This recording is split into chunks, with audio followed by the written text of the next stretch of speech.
Bab 491, targetnya adalah kamu. Tidak apa-apa, kamu datang di waktu yang tepat, bawa dia pulang, kata Fang Yu. Aku tidak ingin pulang. Zinan menarik ujung baju Fang Yu dan berkata dengan suara rendah. Zinan, aku tahu aku membuatmu sedih pagi ini, tapi aku sungguh tidak bisa menahannya.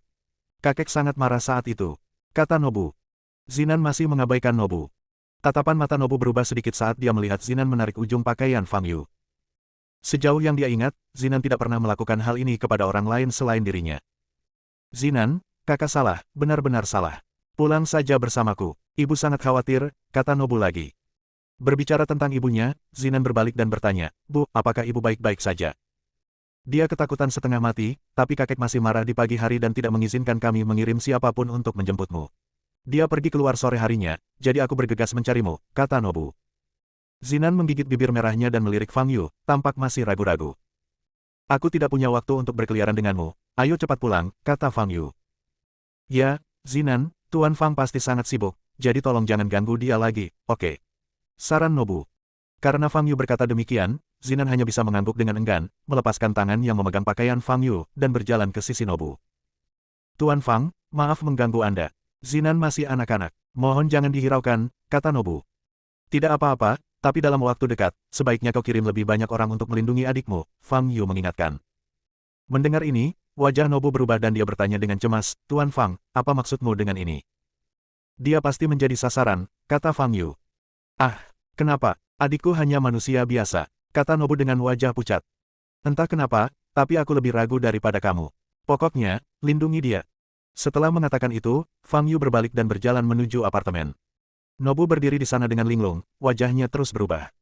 Apakah ada orang yang ingin mencelakai Zinan? Kalau kalimat ini datangnya dari orang lain, Nobu mungkin tidak akan memasukkannya ke dalam hati, tetapi lain halnya jika kalimat ini keluar dari mulut Fang Yu. Fang Yu tidak perlu berbohong padanya. Zinan, apa yang terjadi sebelumnya? Ceritakan padaku. Nobu berbalik dan menatap Zinan, lalu bertanya. Zinan menatap kosong ke arah punggung Fang Yu yang pergi. Mendengar pertanyaan Nobu, ia berbalik dengan tatapan kosong. Ada apa, saudaraku? Tanya Zinan. Nobu juga tidak berdaya menghadapi saudara perempuannya yang naif. Kita bicara setelah masuk ke mobil, kata Nobu. Setelah kembali ke apartemen, Fang Yu duduk di sofa di ruang tamu, memikirkan situasi yang dialaminya hari ini. Zinan, yang memiliki fisik yang sangat aneh, dan sekte iblis yang muncul secara misterius. Sebenarnya ada hubungan antara keduanya.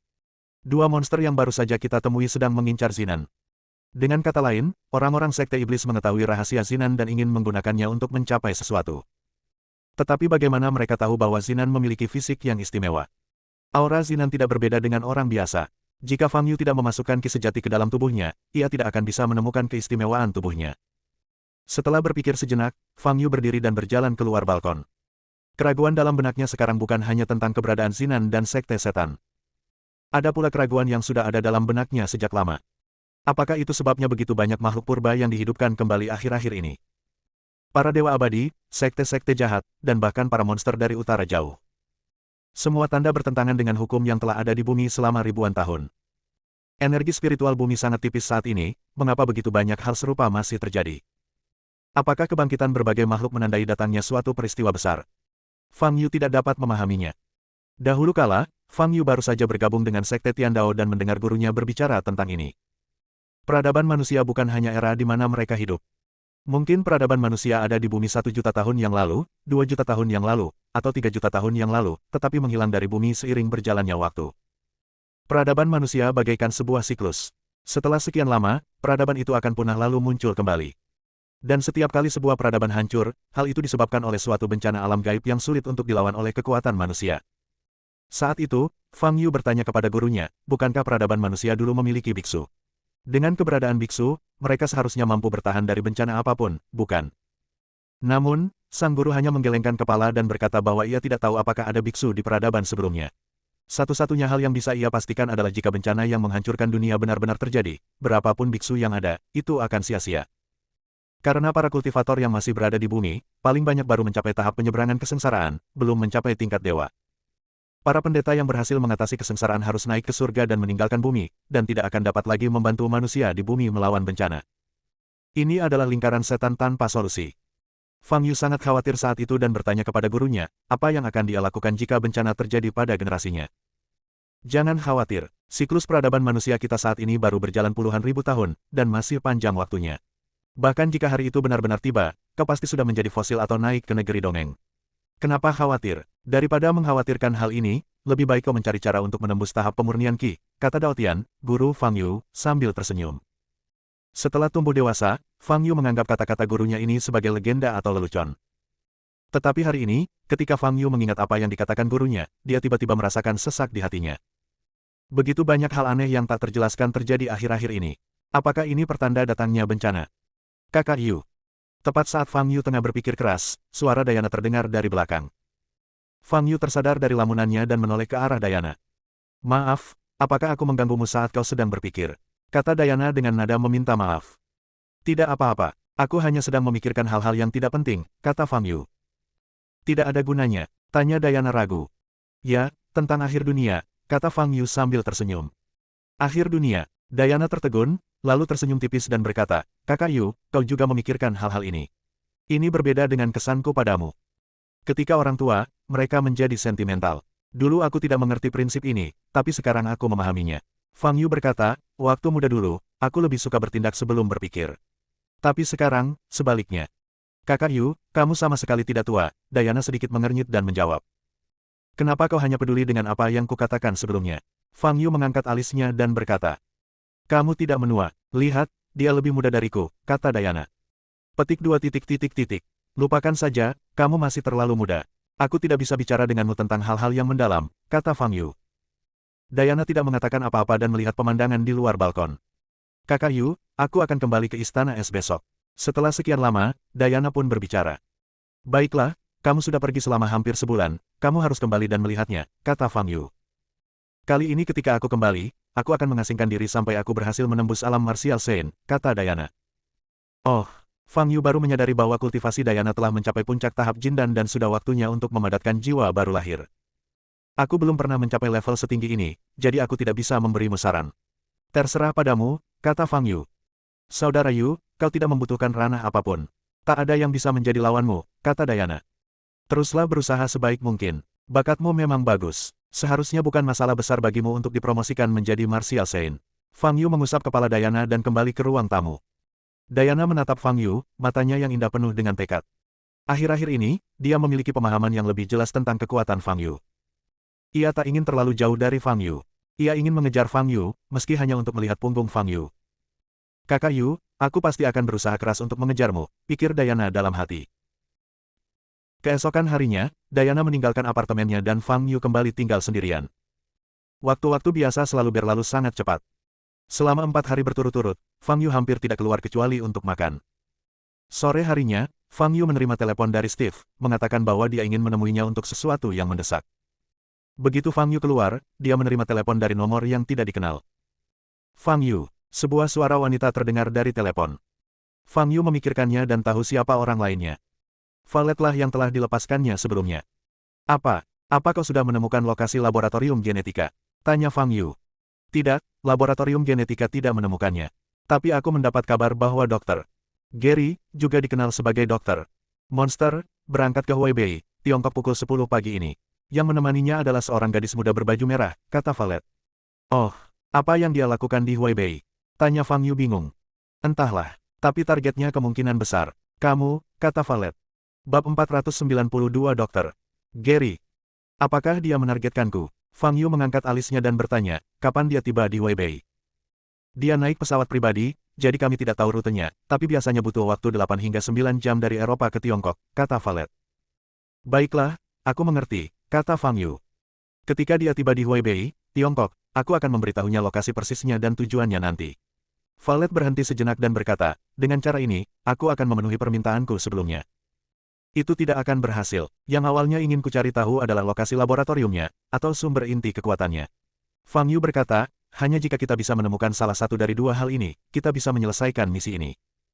Valet terdiam beberapa saat, lalu ia menahan amarahnya dan berkata, asalkan kita menangkap Dr. Gary dan menginterogasinya, kita bisa mendapatkan semua informasi yang kita inginkan. Tunggu sampai aku bertanya. Setidaknya tugasnya belum selesai, kata Fang Yu ringan. Valet berhenti berbicara dan menutup telepon. Dr. Gary. Mata Fang Yu sedikit dingin saat dia berjalan masuk ke dalam lift. Sekitar setengah jam kemudian, Fang Yu tiba di sebuah restoran barat. Steve sedang menunggunya di tempat duduk dekat jendela di lantai 2. Tuan Fang.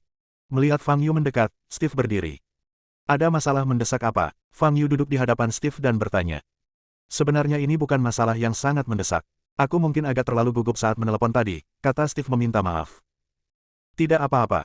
Aku juga berencana untuk keluar dan makan sesuatu, kata Fang Yu. Saya dengar dari beberapa teman bahwa ini adalah restoran barat terbaik di Nandu.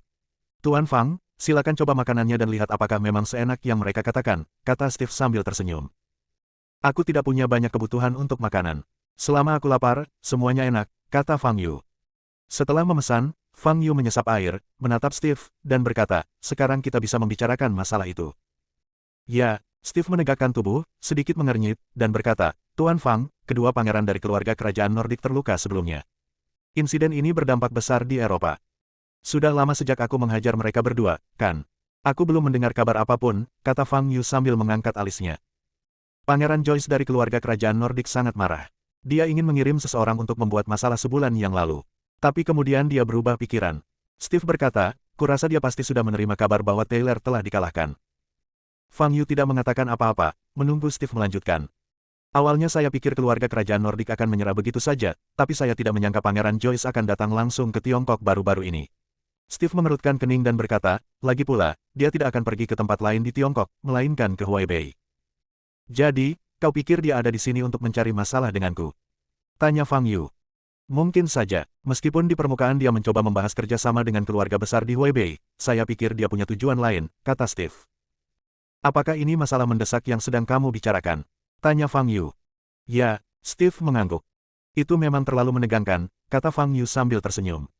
Dia menganggapnya cukup menarik. Dokter, Gary akan datang ke Nandu, dan Pangeran Joyce juga akan datang ke Nandu. Apakah kedua orang ini membuat janji untuk menimbulkan masalah bersama? Menurut Fang Yu, ini adalah hal yang baik, menghemat waktu dan tenaganya. Jika kalian berdua bersatu, maka kalian bisa menyelesaikannya bersama. Tuan Fang, Pangeran Joyce adalah anggota keluarga kerajaan Eropa dengan latar belakang yang sangat kuat. Beliau sangat berkuasa, baik dari segi status maupun kekuatan. Steve ragu sejenak dan berkata, ketika beliau datang ke Huaibei, orang-orang dari Asosiasi Seni Bela Diri Huaibei dan Kamar Dagang mungkin akan memperlakukannya seperti bintang. Steve berbicara dengan sangat bijaksana. Maksudnya adalah jika Fang Yu mengambil tindakan terhadap Pangeran Joyce, dia tidak hanya akan menyinggung keluarga kerajaan Nord, tetapi juga Asosiasi Seni Bela Diri dan bahkan Kamar Dagang yang ingin berhubungan baik dengan keluarga kerajaan Nord. Konsekuensinya akan sangat serius. Sekalipun Fang Yu cukup kuat untuk tidak takut pada siapapun, dia pasti akan mendapat masalah. Jika kabar ini sampai menyebar ke Asosiasi Seni Bela Diri ibu kota dan membuat penjaga ketertiban waspada, situasinya akan semakin tidak terkendali. Fang Yu adalah pendekar terkuat yang pernah dilihat Steve. Ia yakin Fang Yu pasti akan menjadi orang paling memukau di dunia seni bela diri Tiongkok di masa depan. Karena itu, ia tidak ingin Fang Yu dipaksa menghilang dari dunia. Aku mengerti maksudmu, kata Fang Yu, tapi kalau dia benar-benar ingin mencari masalah denganku, aku tidak bisa berbuat apa-apa. Aku tidak bisa hanya berdiri di sana dan dipukuli. Steve mengerutkan bibirnya dan berkata, aku akan berbicara dengan Pangeran Joyce ketika saatnya tiba. Tak lama kemudian, makanan pun terhidang di meja. Fang Yu membenamkan kepalanya sambil memakan steak. Saat sedang makan, Steve tiba-tiba teringat sesuatu dan bertanya, Tuan Fang, sepertinya Anda seorang profesor tamu di Fakultas Sastra Universitas Nandu. Ya, ada apa? Jawab Fang Yu. Haha, bukan apa-apa. Aku menerima surat undangan dari Universitas Nandu pagi ini, yang mengatakan bahwa seorang doktor ternama dari Eropa akan datang ke Universitas Nandu untuk memberikan kuliah dan pameran tentang robot. Lalu aku ingat bahwa aku juga seorang profesor di Universitas Nandu, jadi. Kata Steve sambil tersenyum. Siapa nama dokter ini? Tanya Fang Yu. Sepertinya namanya Ned Gary. Steve berpikir sejenak dan berkata. Memang dokter Gary, Fang Yu tersenyum. Tuan Fang, apakah Anda mengenalnya? Tanya Steve dengan heran. Kami sudah beberapa kali bertemu, tapi belum pernah bertemu langsung, kata Fang Yu. Konon katanya dia sangat terkenal di Eropa. Dia telah memenangkan banyak penghargaan dan menguasai berbagai bidang ilmu. Namun, kabarnya dia jago biologi dan membuat robot. Steve berkata, karena Tuan Fang juga mengenalnya, bagaimana kalau kita pergi ke Universitas Nandu bersama besok untuk melihatnya? Baiklah, Fang Yu setuju. Pukul 10 keesokan paginya, Fang Yu dan Steve datang ke ruang kuliah akademik Universitas Nandu bersama-sama. Ceramah dan pameran robot Dr. Gary diadakan di sini. Kuliah ini tidak hanya dihadiri oleh mahasiswa, tetapi juga banyak pengusaha seperti Steve. Kuliah akan dimulai pukul 10.30. Ketika Fang Yu dan Steve tiba, masih banyak kursi kosong di ruang kuliah akademik. Para pengusaha yang diundang semuanya duduk di barisan depan. Fang Yu dan Steve duduk di baris kedua. Tuan Qin. Pada saat ini, banyak pengusaha memperhatikan Steve dan maju untuk menyapa. Tuan Qin, saya tidak menyangka Anda tertarik dengan industri robot yang sedang berkembang. Seorang pria parubaya botak duduk di sebelah Steve dan mulai mengobrol. Hanya datang untuk melihat-lihat, kata Steve. Bahkan Tuan Muda Qin pun datang untuk melihatnya, yang membuktikan bahwa industri ini memang memiliki prospek. Haha, Tuan Muda Qin, jika Anda benar-benar ingin mengembangkan industri ini di masa depan, jangan lupa hubungi saya. Kami di Sentian Industrial tidak terlalu paham teknologi, tapi kami adalah yang terdepan di Huaibei dalam hal material. Kata pria botak itu dengan lantang. Steve berbicara kepada pria botak itu sambil tersenyum. Fang Yu memperhatikan ruang kuliah akademik yang secara bertahap menjadi lebih ramai. Kelompok siswa masuk dan duduk di barisan belakang. Seluruh ruang kuliah akademik dapat menampung sekitar 1.000 orang, dan pada pukul 10.20, ruang kuliah akademik hampir penuh. Bukan saja kursi untuk pelajar yang penuh, bahkan dua baris pertama yang disediakan untuk wirausahawan juga penuh. Sepertinya Dr. Gary cukup hebat, banyak pengusaha di Huaibei yang tertarik dengan robotnya, kata Steve kepada Fang Yu dengan suara rendah. Seiring bertambahnya jumlah orang yang datang, suasana di ruang kuliah akademik pun menjadi cukup hidup. Dr. Gary adalah orang yang disebut sebagai Leonardo da Vinci modern oleh majalah Time. Saya tidak menyangka dia akan datang ke Universitas Nandu kita. Ya, kalau orang seperti dia mau ngasih kuliah, mendingan dia kedua perusahaan di Beijing saja. Kenapa dia pilih kita? Senang sekali dia ada di sini, ya. Sebentar lagi kita bisa melihat robot ciptaannya, yang 100 tahun lebih maju dari industri. Kudengar robotnya sekuat Iron Man di film. Para siswa sedang berdiskusi dengan panas. Para pengusaha di barisan depan juga berdiskusi dengan suara pelan tentang cara bekerja sama dengan Dr. Gary untuk memproduksi massal beberapa robot komersial dengan fungsionalitas yang lebih kuat. Waktu segera tiba pukul 10.30. Di depan ruang kuliah akademik terdapat podium. Seorang pria berambut perak dengan rambut panjang tergerai di bahunya berjalan keluar dari belakang panggung dan mendekati podium. Dia terlihat sangat tampan dan menarik banyak perhatian wanita begitu dia muncul. Halo semuanya, saya Dr. Gary. Pria berambut perak itu mengangkat mikrofon, tersenyum, dan berbicara dalam bahasa Mandarin dengan sedikit aksen. Bab 493, biarkan aku mengujinya dengan tinjuku. Tepuk tangan meriah langsung terdengar di seluruh ruang kuliah akademik. Sudut mulut Dr. Gary terangkat sedikit, pupil matanya sedikit merah, dan dia melirik semua orang di antara hadirin. Tak lama kemudian, dia melihat Fang Yu duduk di baris kedua. Seperti yang diharapkan. Senyum Gary melebar. Tepuk tangan berlangsung selama hampir 10 detik. Terima kasih atas antusiasme kalian semua. Hari ini saya akan membahas tentang perpaduan biologi dan mesin. Gary beralih ke bahasa Inggris. Fang Yu melirik Gary, lalu melihat sekelilingnya, tetapi tidak melihat pengikut yang disebutkan Valet. Namun, Fang Yu ingat bahwa laboratorium genetik Gary adalah laboratorium yang dicari di Eropa. Tapi kenapa Gary bisa datang ke Tiongkok untuk memberikan kuliah secara terbuka? Dan bahkan punya begitu banyak gelar. Sepertinya yang dicari di Eropa hanyalah laboratorium genetika. Selain orang-orang di dunia gelap, seharusnya tidak banyak orang yang tahu bahwa Gary adalah kepala laboratorium genetika, pikir Fang Yu dalam hati. Pidato Gary cukup kaya konten, dimulai dari asal-usul kehidupan dan kemudian beralih ke era industri. Para siswa yang hadir mendengarkan dengan sangat cermat dan penuh perhatian, tetapi sebagian besar wirausahawan bingung dan tidak terlalu tertarik. Alasan mereka datang ke sini hari ini adalah untuk melihat robot yang dibawa oleh Dr. Gary dan untuk menghubungi Dr. Gary guna mencari peluang kerja sama. Tetapi hampir 1 jam berlalu, dan Gary masih berbicara tentang pengetahuan teoritis terkait biologi dan mekanika, yang terdengar membosankan. Namun selama proses ini, Fang Yu mendengarkan dengan penuh minat. Kombinasi kehidupan dan mesin adalah tren masa depan perkembangan teknologi menurut saya, kata Gary. Tren ini tidak dapat diubah, dan kita semua harus mengikutinya. Saat berbicara, Gary tiba-tiba melirik Fang Yu dan berkata sambil tersenyum, saya tahu banyak orang di Tiongkok berlatih bela diri dan menggunakannya untuk memperkuat diri dan memperpanjang umur. Tapi berlatih bela diri butuh bakat. Saking banyaknya orang di sini, menurutku seharusnya tidak banyak orang yang benar-benar punya bakat bela diri, kan? Ya, banyak orang yang hadir menjawab serempak. Tidak adil, ya. Gary tersenyum. Orang yang berbakat bela diri bisa mendapatkan kekuatan yang jauh lebih kuat daripada orang biasa, dan umur mereka juga akan lebih panjang. Orang biasa hanya bisa hidup paling lama sekitar 100 tahun, tetapi seniman bela diri mungkin bisa hidup 2 atau 300 tahun. Bukankah kesenjangan di antara mereka sangat besar? Tidak semua manusia diciptakan sama, bukan? Benar. Kata-kata Gary sangat sugestif, tetapi sebagian besar siswa yang hadir masih muda, dan mereka semua merasa sangat setuju dengan apa yang dia katakan dan menanggapi satu demi satu.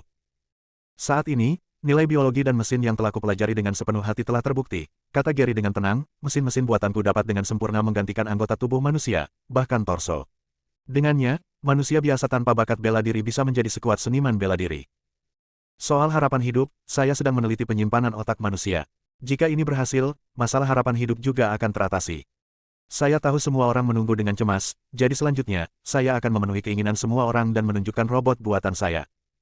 Setelah berkata demikian, semburat merah kembali muncul di mata Gary. Tata. Serangkaian langkah kaki kaku terdengar. Sebuah robot yang diselimuti cahaya perak berjalan keluar dari belakang panggung. Bentuk tubuhnya sama seperti manusia, seluruh tubuhnya bercahaya redup, dan materialnya tampak sangat keras. Ada sebuah benda seperti safir yang tertanam di dadanya, yang memancarkan cahaya biru. Ini adalah inti kekuatan robot. Fang Yu menyipitkan matanya sedikit. Robot ini adalah teknologi terbaru saya. Fungsinya cukup lengkap, seperti prajurit Cina Anda. Ia bisa terbang dan bersembunyi di bawah tanah. Ia maha kuasa. Gary keluar dari podium dan berjalan ke samping robot. Tubuhnya sebagian besar terbuat dari kromium, yang dipadukan dengan puluhan logam. Robot ini cukup keras. Bahkan jika terkena rudal militer, ia tidak akan rusak.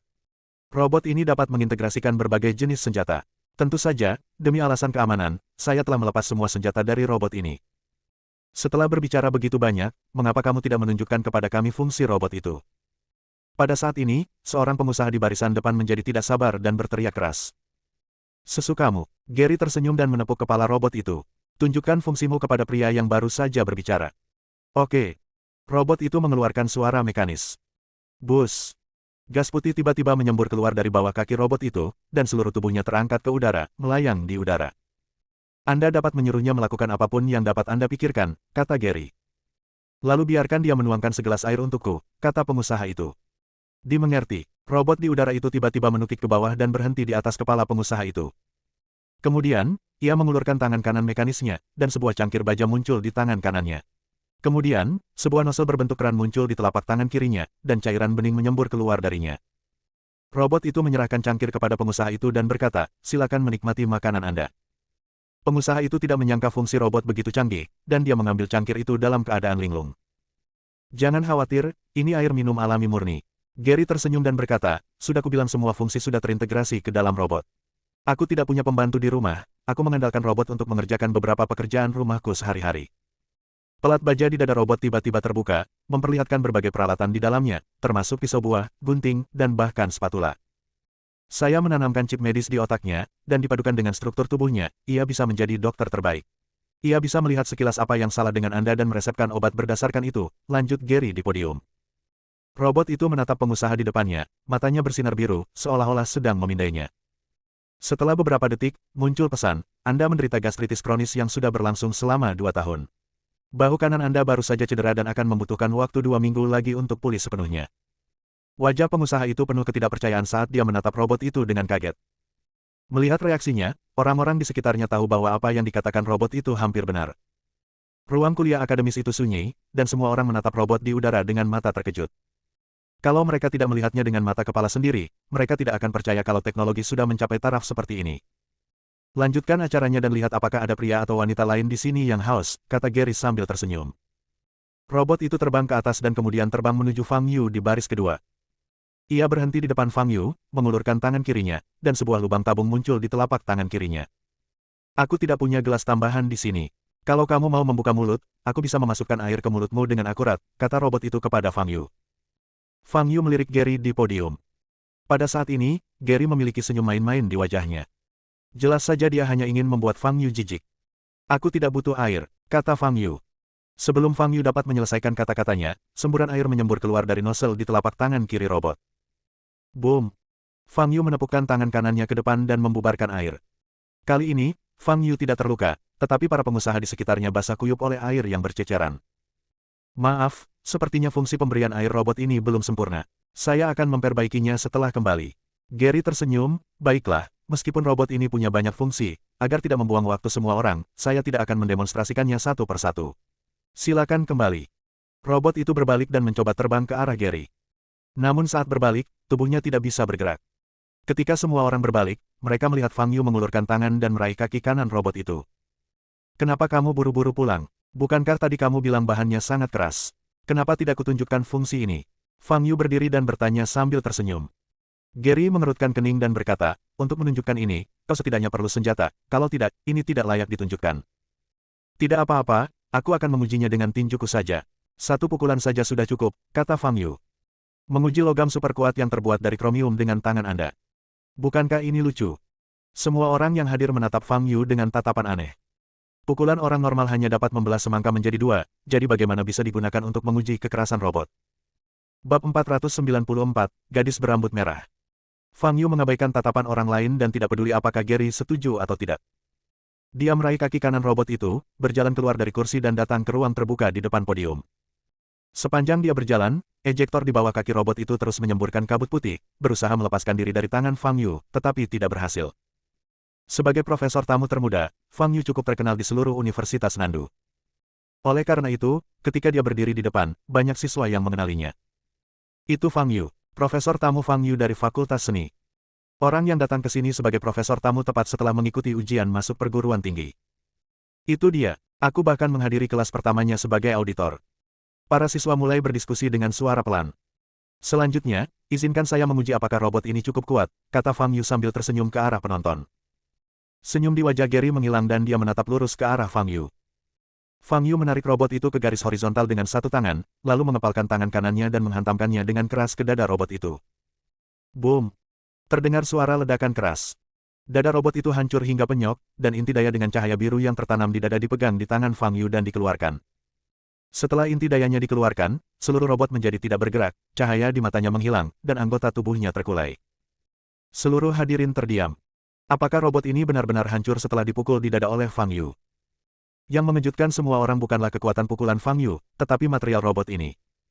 Dokter, Gary baru saja mengatakan bahwa robot itu terbuat dari bahan logam paling keras dan bahkan rudal tidak dapat melukainya. Namun sekarang, Fang Yu menusuk dada robot itu hanya dengan pukulan biasa. Apa yang sedang terjadi? Mungkinkah pukulan Fang Yu lebih kuat dari rudal? Semua orang memandang robot itu, lalu ke dokter. Gary. Pada saat ini, wajah Gary berubah benar-benar dingin. Dia menatap Fang Yu, menyipitkan matanya sedikit, dan pupil matanya bersinar merah. Dok, ada apa? Tanya pengusaha di barisan depan. Gary memaksakan senyum dan hendak berbicara. Boom! Selama robot masih bisa bergerak, ia tetaplah robot. Setelah meledak, ia hanya besi tua. Fang Yu melempar robot yang tak bergerak itu ke tanah, menatap Gary, dan bertanya, aku hanya mengujinya untukmu. Seharusnya aku tidak perlu membayarnya, kan? Tentu saja tidak, kata Gary sambil tersenyum dingin, ini hanya pajangan. Kalau rusak, ya rusak. Aku masih punya banyak produk jadi yang belum kubawa. Produk-produk jadi itu sebenarnya dilengkapi dengan senjata. Bagus, robot ini kelihatannya mahal sekali. Aku benar-benar tidak mampu membelinya, kata Fang Yu. Tatapan kedua orang itu bertemu di udara. Mata Fang Yu tenang, sementara mata Gary penuh dengan ketajaman dan provokasi. Dari mana datangnya rasa percaya dirinya? Fang Yu sedikit mengernyit, agak bingung. Kalau saja tidak banyak orang yang hadir dan Fang Yu tidak ingin menimbulkan masalah, dia pasti sudah mengambil tindakan tanpa ragu dan menanganinya saat itu juga. Setelah Fang Yu meledakkan robot itu, suasana menjadi sedikit aneh. Di satu sisi, orang-orang kagum dengan kecerdasan robot tersebut. Namun di sisi lain, robot itu meledak oleh pukulan Fang Yu, yang tampaknya mengungkapkan pesan lain. Maksudnya, pasti ada yang dilebih-lebihkan dalam apa yang dikatakan dokter. Gary, robot ini pasti tidak sekuat yang dikatakannya. Dalam suasana yang aneh ini, kuliah berakhir dengan cepat. Tuan Fang, apakah Anda sengaja meledakkan robot tadi? Tanya Steve sambil meninggalkan ruang kuliah. Ya, dia memercikkan air ke arahku, jadi tentu saja aku harus membalasnya, kata Fang Yu. Haha, wajah dokter. Gary terlihat agak jelek tadi. Sepertinya robot ini tidak murah, kata Steve sambil tersenyum. Tolong awasi keberadaannya untukku. Kabari aku segera setelah dia meninggalkan Universitas Nandu, kata Fang Yu. Oke. Meskipun sedikit bingung, Steve tidak menanyakan alasannya. Di podium, Gary menatap dingin ke arah punggung Fang Yu dan menyentuh dagunya. Setelah meninggalkan ruang kuliah akademik, Steve memiliki hal lain untuk dilakukan, jadi dia meninggalkan Universitas Nandu terlebih dahulu. Fang Yu sedang berjalan di jalan sekolah. Setelah berjalan sekitar 10 menit, saya bertemu dengan seorang kenalan. Fang Yu. Clara, mengenakan gaun biru langit, meninggalkan sekelompok teman sekelas wanita di sampingnya dan berlari menuju Fang Yu. Bisakah aku bertemu denganmu di sini? Aku sedang tidak beruntung hari ini, kata Fang Yu. Clara sudah terbiasa dengan sikap Fang Yu. Ia mendengus dan berkata, ini seharusnya disebut takdir. Aku baru saja selesai kelas. Jadi apa yang ingin kamu lakukan? Tanya Fang Yu. Baiklah, bagaimana kalau aku traktir kamu makanan penutup? Bukan yang di dalam sekolah, tapi yang baru di luar sekolah. Kudengar es krim di sana enak sekali.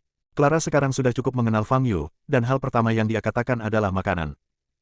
Dia tahu bahwa Fang Yu biasanya tidak akan menolak untuk makan. Seperti yang diharapkan, Fang Yu mengangguk dan menjawab, oke.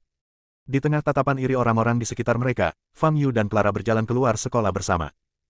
Fang Yu, apa yang terjadi malam itu? Apakah kau berhasil mengalahkan penjahat itu? Tanya Clara penasaran sambil berjalan di jalan. Kau tidak akan mengerti bahkan jika kukatakan, tapi penjahat itu memang telah dikalahkan, jawab Fang Yu. Bagus, kata Clara. Clara. Saat keduanya berjalan, seorang anak laki-laki tiba-tiba melangkah maju dan berdiri di depan Clara. Clara, kebetulan sekali. Anak laki-laki itu tampak biasa saja dan tidak terlalu tinggi, tetapi dilihat dari pakaiannya yang mewah, keluarganya pasti sangat kaya. Clara menatap anak laki-laki itu dengan alis berkerut, jelas-jelas tidak senang, dan berkata, Luai, aku tidak mengenalmu, jangan panggil aku seperti itu. Haha, kita semua teman sekelas, bukankah wajar memanggil satu sama lain seperti itu? Luai tertawa. Siapa ini? Luai berpura-pura melihat Fang Yu dengan santai dan bertanya. Dia milikku. Clara ragu-ragu dalam hatinya, bertanya-tanya apakah dia harus mengambil kesempatan ini untuk mematahkan pikiran Luai. Kamu tidak tampan atau tinggi, dan satu-satunya kelebihanmu mungkin adalah uang, tetapi Clara juga cukup kaya. Jadi, kamu tidak punya kelebihan di matanya, dan dia tidak akan menyukaimu. Menyerahlah. Pada saat ini, Fang Yu tiba-tiba berbicara. Wajah Luai langsung berubah. Kamu, apa yang kamu katakan? Fang Yu mengangkat bahu. Yang dipikirkan anak-anak nakal ini hanyalah cinta, atau nafsu duniawi yang lebih langsung, yang sama sekali tidak ada artinya. Dia mengatakan ini secara langsung karena dia tidak ingin membuang-buang waktu. Aku tahu namamu Fang Yu, dan kau profesor tamu di sekolah sastra. Sebagai guru, kau tidak boleh bersama mahasiswa. Wajah Luai memucat dan membiru. Siapa bilang aku bersamanya? Aku cuma mau makan es krim. Fang Yu berkata, oke, ayo pergi. Setelah mengatakan itu, Fang Yu berjalan maju. Clara menggigit bibirnya dan segera mengikuti Fang Yu. Luai berdiri di sana, memperhatikan Fang Yu dan Clara pergi, wajahnya tampak sangat jelek. Hei, kenapa kamu bicara seperti itu tadi? Kata Clara. Aku membantumu seperti ini, bukankah seharusnya kau berterima kasih padaku? Fang Yu mengangkat alisnya dan bertanya. Kamu bilang dia tidak tinggi dan tidak tampan. Tapi aku tidak suka orang yang tinggi dan tampan. Kamu pikir aku ini siapa? Clara cemberut dan berkata dengan nada tidak puas. Apakah kamu suka yang pendek dan jelek? Tanya Fang Yu. Tidak juga, apa cuma dua ekstrim ini yang ada di dunia? Aku suka yang biasa saja. Kata Clara dengan marah. Biasa saja, Fang Yu menatap Clara dengan bingung. Sama sepertimu. Clara mengatakan ini, wajahnya langsung memerah dan dia menundukkan kepalanya. Aku bukan orang biasa. Fang Yu menggelengkan kepalanya dan berkata, sudah kubilang sejak lama, jangan penasaran padaku, dan jangan menyukaiku. Siapa yang menyukaimu? Berhentilah bersikap narsis. Clara merasa sangat malu dan marah sehingga dia menghentakkan kakinya dan berlari kecil ke depan. Saat ini, keduanya sudah berjalan keluar gerbang sekolah. Fang Yu mengikuti jejak Clara perlahan dan berjalan maju. Setelah melewati dua jalan kecil, kami tiba di pintu masuk toko makanan penutup. Mungkin karena masih pagi, seluruh jalan agak sepi. Ada beberapa meja kecil di luar toko makanan penutup, dan di salah satu meja duduk seorang gadis yang berusia sekitar 15 atau 16 tahun. Gadis itu mengenakan gaun merah dan memiliki rambut sepinggang yang juga berwarna merah tua.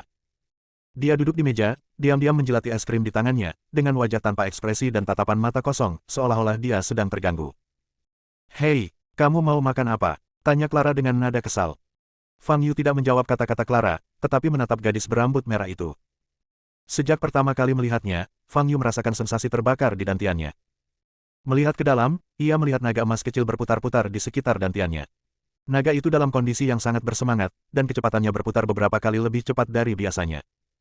Pada saat yang sama, Fang Yu juga dapat dengan jelas merasakan bahwa gadis ini memancarkan aura kuno yang tidak sesuai dengan usianya. Gadis ini jelas bukan orang biasa. Melihat Fang Yu menatap gadis berambut merah itu dengan saksama, Clara menggertakkan giginya karena marah dan hendak berbicara. Pada saat ini, Fang Yu berjalan di depan gadis berambut merah. Anda. Sebelum dia bisa mengucapkan kata, oke, gadis berambut merah itu tiba-tiba mengangkat matanya dan menatap Fang Yu. Mata mereka bertemu, dan pupil gadis itu bersinar dengan warna merah yang aneh. Bas. Dia tiba-tiba berdiri dan menamparkan wajah Fang Yu. Bab 495, munculnya Phoenix. Meskipun gadis berambut merah itu bergerak cepat, reaksi Fang Yu bahkan lebih cepat. Sebelum tamparan itu mendarat di wajahnya, Fang Yu telah mencengkeram lengan kanan gadis itu. Cuacanya bagus sekali, kenapa kamu begitu mudah tersinggung? Tanya Fang Yu. Gadis itu berusaha keras melepaskan tangan kanannya dari cengkeraman itu, tetapi tidak berhasil. Aku hanya punya pertanyaan untukmu, kata Fang Yu sambil sedikit menyipitkan matanya. Boom! Pada saat ini, cahaya merah tiba-tiba meledak dari telapak tangan kanan gadis itu dengan kecepatan yang luar biasa cepat. Fang Yu terkena pukulan langsung dan jatuh ke belakang, mendarat di tanah beberapa meter jauhnya. Fang Yu! Clara berteriak dan berlari ke arah Fang Yu. Aku baik-baik saja, jangan mendekat, Fang Yu berdiri dan berkata dengan ringan. Dia menatap gadis berambut merah yang berdiri di depan meja dengan tatapan sedikit tegas di matanya. Gadis berambut merah itu juga menatap Fang Yu dengan tajam, wajahnya tanpa ekspresi dan tatapan matanya masih kosong, tetapi sepasang pupil matanya yang berwarna merah tua bersinar samar-samar. Mengapa dia bersikap memusuhiku? Pada saat ini, Fang Yu tiba-tiba teringat bahwa Valet telah memberitahunya kemarin bahwa Gary juga membawa seorang gadis muda berbaju merah ke Tiongkok. Mungkinkah gadis di depanku? Lalu aura apakah yang ada pada tubuhnya hingga bisa membuat asal-usul sang naga menjadi bergerah? Gary benar-benar picik, itu cuma robotnya yang rusak. Dia cuma bilang gak apa-apa, kata Fang Yu sambil menggelengkan kepala. Mendengar kata-kata Fang Yu, gadis berambut merah itu mengerutkan kening, mengangkat tangannya, dan menempelkan kedua telapak tangannya.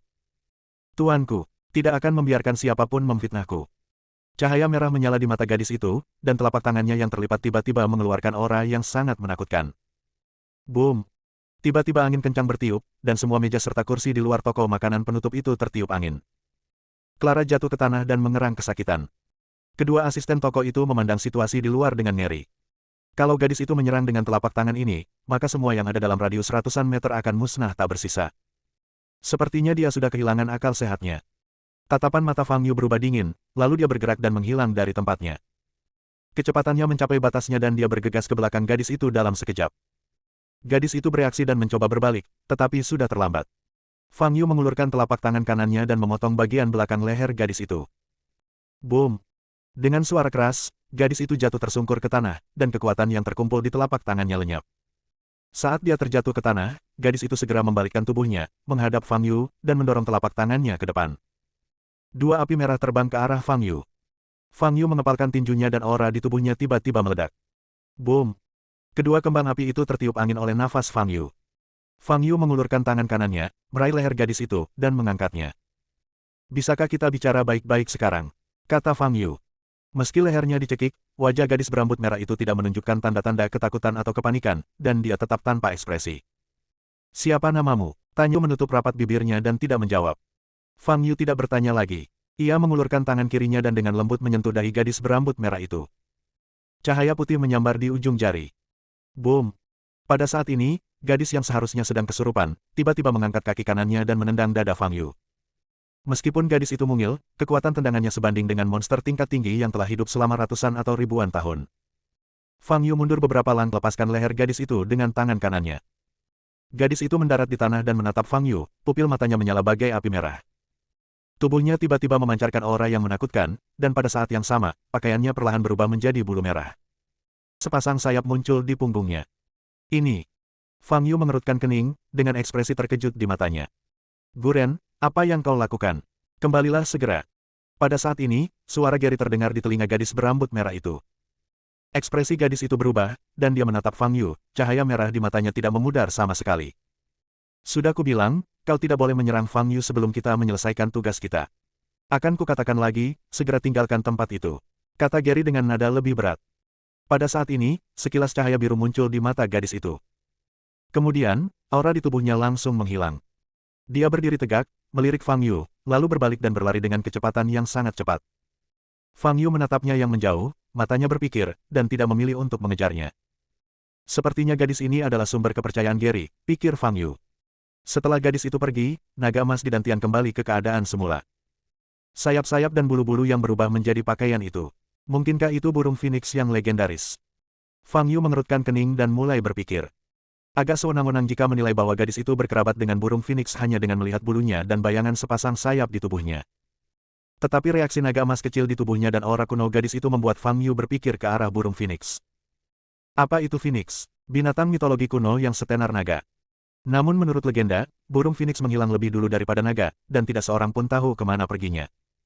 Seharusnya tidak begitu. Naga, burung phoenix. Bagaimana mungkin aku bisa bertemu makhluk-makhluk mistis ini dengan mudah? Fang Yu menepuk kepalanya dan berpikir dalam hati. Clara duduk di tanah sebentar sebelum bangkit dan berjalan di depan Fang Yu. Fang Yu, kamu baik-baik saja? Tanya Clara. Fang Yu menggelengkan kepalanya. Siapa gadis itu? Kenapa dia mulai berkelahi tanpa bicara? Tanya Clara sambil mengerutkan kening. Jangan tanya, kau tidak akan tahu meskipun aku memberitahumu. Fang Yu berkata, ayo kita masuk ke toko dan beli es krim. Clara memelototi Fang Yu dengan ketidakpuasan, lalu berbalik dan berjalan menuju toko makanan penutup. Saat Fang Yu bertarung dengan gadis berambut merah, dia menahan diri, jadi dia tidak menimbulkan banyak kerusakan pada lingkungan sekitarnya. Dia pergi tiba-tiba, mungkin karena menerima perintah dari Gary. Dengan kata lain, target utama Gary ketika dia datang ke Huaibei bukanlah aku. Apa yang ingin dia lakukan? Fang Yu terus berpikir sambil menunggu Clara. Guren, kenapa kau tidak mengikuti rencanaku? Kenapa kau ingin menyerang Fang Yu terlebih dahulu?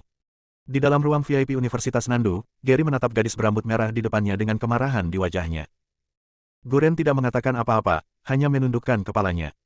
Sekali lagi, tujuan utama kita datang ke Huaibei kali ini adalah untuk berhubungan dengan para dewa, bukan untuk melawan Fang Yu. Kata Gary dengan marah. Alasan mengapa dia begitu marah bukan hanya karena Guren menyerang Fang Yu. Yang membuatnya marah adalah Guren tidak mematuhi perintah. Dia menanamkan sebuah chip di otak Guren, yang secara teoritis dapat mengendalikan semua tindakan Guren. Namun dia sudah mengeluarkan perintah untuk tidak menyerang Fang Yu, tetapi Guren masih melakukannya. Ini berarti chip ini tidak dapat sepenuhnya mengendalikan Guren. Inilah yang membuatnya paling marah. Dia menghabiskan banyak tenaga dan sumber daya untuk menangkap wujud asli Guren, dan dia tidak akan membiarkan kesalahan apapun terjadi. Guren adalah langkah kunci untuk mewujudkan impian terbesarnya. Dia harus mengendalikannya. Masih ada kerentanan di chip itu dan harus diperbaiki sesegera mungkin. Gary menatap Guren di depannya dengan wajah yang sangat dingin. Fang Yu, apakah di luar sangat berbahaya akhir-akhir ini? Tanya Clara sambil berjalan di samping Fang Yu dengan es krim di tangan kanannya. Dalam aspek apa? Tanya Fang Yu.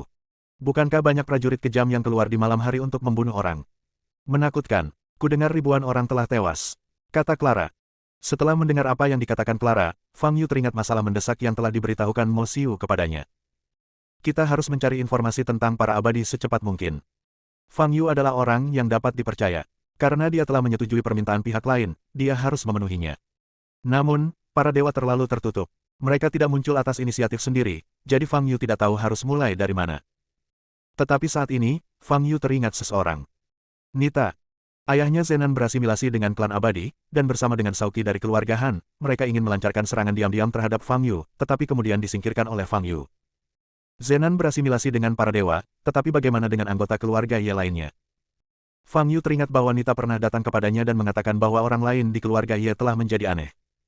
Perjalanan ke keluarga Ye mungkin akan membuahkan beberapa hasil. Fang Yu. Clara berteriak keras ketika dia melihat Fang Yu tidak menjawab. Bab 496, hilangkan bahaya bagi rakyat. Aku ada urusan, jadi aku pergi dulu. Fang Yu memasukkan sisa es krim ke mulutnya lalu berbalik dan pergi. Clara menyaksikan Fang Yu pergi dan menghentakkan kakinya karena marah. Fang Yu naik taksi dan tiba di depan pintu rumah keluarga Ye. Begitu aku turun dari mobil, hembusan napas dingin menerpa wajahku. Fang Yu sedikit mengernyit. Terakhir kali saya datang ke keluarga Ye, semuanya relatif normal dan ada penjaga di pintu. Namun kali ini, semuanya benar-benar berbeda. Fang Yu tidak banyak berpikir dan langsung berjalan ke gerbang keluarga Ye. Sepanjang jalan, Fang Yu tidak melihat seorang pun. Dilihat dari auranya, semua orang tampaknya berada di dalam gedung di dalam keluarga Ye. Apa yang mereka lakukan di sana? Fang Yu sedikit mengernyit dan mempercepat langkahnya. Semakin dekat Anda ke kediaman inti keluarga Ye, semakin kental suasana dingin dan suramnya. Tak lama kemudian, Fang Yu melangkah ke kediaman utama keluarga Ye. Melihat pemandangan di depannya, sekilas ekspresi terkejut terpancar di mata Fang Yu. Lobi rumah bagian dalam itu sangat besar, dengan puluhan orang berdiri di sana, atau lebih tepatnya. Puluhan prajurit yang ganas. Tubuh mereka membengkak, mata mereka bersinar merah, dan mereka seperti zombie, dengan anggota tubuh mereka menggantung ke bawah dan tidak bergerak. Kamu sedang istirahat. Fang Yu mengerutkan kening. Seluruh lobi dipenuhi bau darah dan kematian. Kalau orang biasa masuk ke dalam bilik dalam ini, dia pasti akan ketakutan setengah mati. Fang Yu mengamati ruangan itu dan memastikan ada 66 prajurit ganas yang berdiri di aula. Di mana Nita? Fang Yu tidak menemukan Nita di antara kelompok orang ini. Hanya ada dua kemungkinan dalam situasi ini. Kemungkinan pertama adalah Nita menyadari perubahan dalam keluarga Ye sejak awal dan meninggalkan keluarga Ye. Kemungkinan kedua adalah dia telah dibunuh oleh kelompok pejuang yang kejam ini. Kelompok prajurit yang kejam ini dulunya adalah kerabat Nita, tetapi setelah dikendalikan oleh serangga beracun dari klan abadi, mereka tidak lagi memiliki emosi yang dimiliki manusia. Nita tidak seperti mereka, jadi mereka pasti akan membunuhnya. Ah! Saat Fang Yu tengah berpikir, salah satu prajurit ganas yang berdiri di lobi tampaknya menyadari kehadirannya dan berteriak. Dengan teriakan ini, semua prajurit yang ganas di aula itu terbangun. Mereka semua berbalik dan menatap Fang Yu, mata mereka yang merah dipenuhi dengan niat membunuh. Yah, aku tidak punya pilihan selain membantu orang-orang menyingkirkan kejahatan ini. Fang Yu mundur selangkah. Bagaimanapun, semua anggota keluarga Ye itu telah berubah menjadi pejuang yang kejam, jadi tidak ada gunanya mengumpulkan informasi dari mereka. Pada saat ini, 10 mobil van berhenti di gerbang rumah keluarga Ye.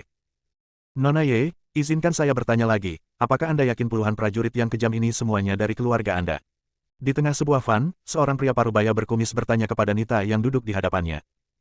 Wajah Nita memucat seperti kertas, lalu dia mengangguk dan menjawab, "Ya, Wakil Presiden Huang." Pria yang berbicara dengan Nita adalah Aiman Huang, Wakil Presiden Asosiasi Seni Bela Diri Huaibei. Aiman mengerutkan kening, lalu menyadari Nita gemetar, dan menghiburnya, "Nona Ye, jangan khawatir, bukan hanya anggota Asosiasi Seni Bela Diri Huaibei yang datang bersama kita hari ini. Asosiasi Seni Bela Diri Ibu Kota telah mengirimkan tim elit untuk membantu kami. Tim ini akan menjadi kekuatan utama untuk menghadapi sekelompok prajurit yang ganas. Dengan kekuatan mereka, menghadapi puluhan prajurit yang ganas bukanlah masalah. Kamu dan aku di sini untuk membantu. Tidak akan ada bahaya." "Ya," Nita menjawab dengan lembut, tetapi tubuhnya masih gemetar. Dia tidak takut, tetapi sedih. Puluhan prajurit yang kejam dalam keluarga Ye semuanya adalah anggota keluarga Ye-nya, dan banyak dari mereka merupakan kerabat dekat. Namun, mereka semua berubah menjadi prajurit yang kejam. Mereka menjadi monster irasional yang hanya bisa dibunuh dan tak bisa diselamatkan. Setelah hari ini, dia akan menjadi penyendiri, tanpa sanak saudara. Sejak setengah bulan lalu, Nita telah menyadari sesuatu yang tidak biasa tentang anggota sukunya. Namun, ia tidak melaporkannya kepada Persatuan Seni Bela Diri saat itu. Ia tahu betul bahwa jika ia melaporkan informasi ini, para anggota suku yang telah berubah menjadi pejuang yang kejam itu akan dibasmi. Dia tidak ingin melihat rakyatnya mati. Namun di saat yang sama, dia bisa mendengar berita tentang prajurit yang melakukan kekerasan pada malam hari dan membunuh warga sipil yang tidak bersalah. Dia tahu bahwa kelompok pejuang kekerasan dari keluarganya pasti ada di antara mereka. Setelah melewati masa sulit secara psikologis, Nita akhirnya memutuskan untuk melaporkan berita tersebut ke Asosiasi Seni Bela Diri. Dia tidak punya pilihan, dia hanya bisa melakukan ini. "Keluar dari mobil," kata Aiman sambil menatap Nita dengan mata merah. Tak lama kemudian, semua orang di dalam mobil van yang diparkir di depan rumah keluarga Ye keluar. Totalnya ada 60 orang, 40 di antaranya adalah prajurit yang dikirim oleh Asosiasi Seni Bela Diri Huaibei untuk membantu, dan 20 lainnya adalah tim yang dikirim oleh Asosiasi Seni Bela Diri Beijing. Tingkat kultivasi ke-20 orang ini semuanya di atas tingkat Grandmaster. Kapten tim telah mencapai puncak alam kehormatan bela diri, sangat dekat dengan alam santo bela diri. Dengan barisan sekuat itu, berhadapan dengan puluhan prajurit yang ganas bukanlah masalah. Aiman membawa Nita dan berjalan maju. "Kapten Mafan, maafkan saya karena harus merepotkan Anda dengan pekerjaan saya karena saya baru tiba di Nandu dan belum sempat menjamu Anda," kata Aiman dengan hormat. Mafan, yang berdiri di depan Aiman, tampak baru berusia 30-an, dengan wajah persegi, fitur tajam, dan tubuh tinggi dan kuat. "Tidak apa-apa. Kami datang ke Nandu untuk membantumu menghadapi para pejuang yang kejam," kata Mafan. Setelah mengatakan itu, Mafan menatap Nita yang berdiri di belakang Aiman, dengan sedikit kejutan di matanya.